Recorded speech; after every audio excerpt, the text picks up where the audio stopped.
So viewers, welcome back to my YouTube channel another new video. তো আজকে আমি আপনাদের মাঝে একটা নতুন ভিডিও নিয়ে আসতেছি।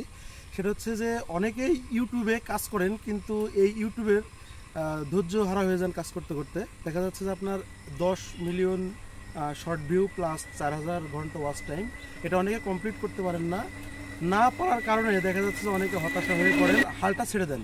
তো আমি তাদের জন্য বলছি, আপনার শর্ট ভিডিওর 10 মিলিয়ন ভিউয়ের 3 মাস সময় থাকে। আপনি যদি এই 3 মাসের ভিতরে মনে করেন যে 10 মিলিয়ন ভিউজ করতে পারতেছেন না, তখন আপনি করবেন কি, আস্তে আস্তে পরের যে 3টা মাস থাকছে এই 3 মাসের ভিতরে কভার করবেন। এই 3 মাসেও যদি না হয়, আপনি পরের 3 মাসে আপনি চেষ্টা করবেন। তো আজ পর্যন্ত যারা ইউটিউবে ভালো কাজ করছে, তো সবাই ইউটিউবে আগাইছে। তো আপনি যদি নিজ ধৈর্য সহকারে যদি কাজ না করেন, তাহলে কিন্তু ইউটিউবে আপনি সাকসেসফুল হতে পারবেন না। তো এই ভিডিওটা দেখে যদি আপনার নতুন কিছু শিখে থাকেন, তাহলে আগামী ভিডিওতে আমি আপনাদের আরও কিছু ইউটিউব নিয়ে কথা বলবো। তো আজকে এই পর্যন্তই, ধন্যবাদ আপনাদের। আসসালামু আলাইকুম।